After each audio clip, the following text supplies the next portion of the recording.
I already feel like this might be a controversial one, but today we are going to make fettuccine Alfredo, or pasta Alfredo. Now, I do realize that this is normally not classic Italian cooking, but the version we are going to do is going to be as close to Italian cooking as we possibly can get it. There is no cream in this pasta Alfredo, and best of all, it only takes 3 ingredients. I've got some salted butter, some parmesan cheese, and we got some fettuccine. So, to kick it off, we're gonna get our pasta in some boiling water, and it's really important when you are cooking pasta like this that you really salt that water. So a good tablespoon of table salt going in here.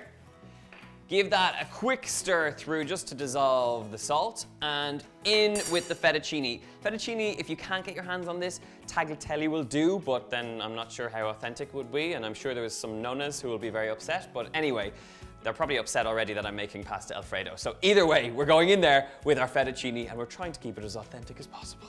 Now, with a dried egg pasta like this fettuccine, it'll cook really quickly. So it only takes about 4 minutes just until this is nice and tender.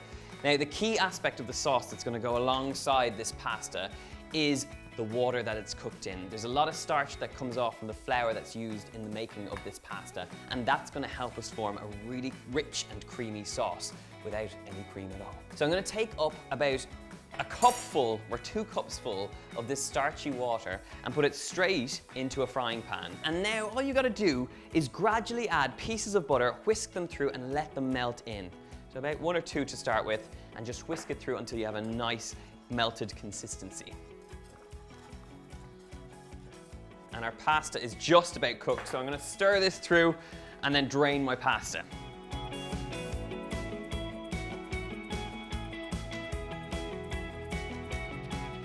Okay, pasta is drained. This sauce has got that butter completely incorporated, and now it's time to add in the parmesan gradually until it's whisked through and melted, so a little bit at a time.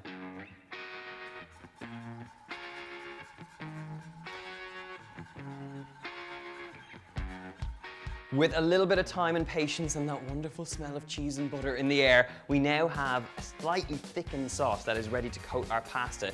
So I've transferred that out into a pot, and now all we gotta do is mix this sauce straight in on top of that pasta, and it's still a little bit of oozy and there's a nice bit of parmesan going in there. Get it in. It's time to toss this through, and we should be in pasta Alfredo perfection. Okay. Last little touch before you mix it through is a good crack of black pepper all the way. I mean, you can see just how easy this recipe is. In a matter of minutes, in the time it takes to cook the pasta, you have a sauce.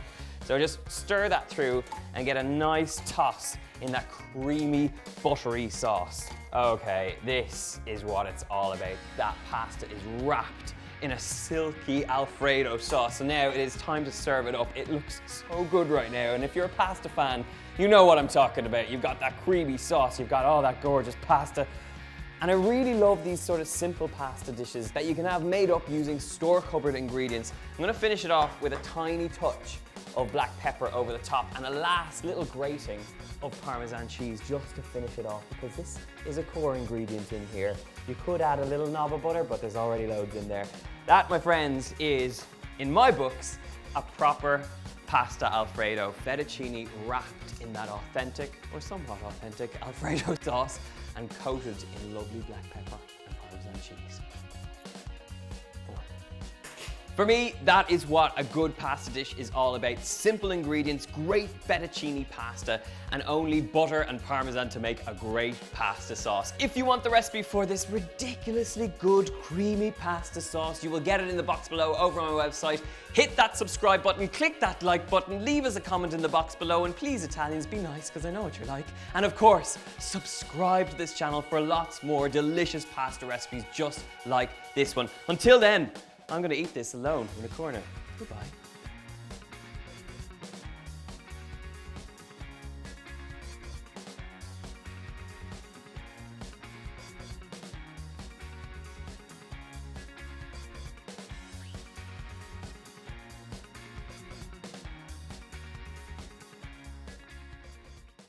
Water, so straight, oh, that has a lid on already.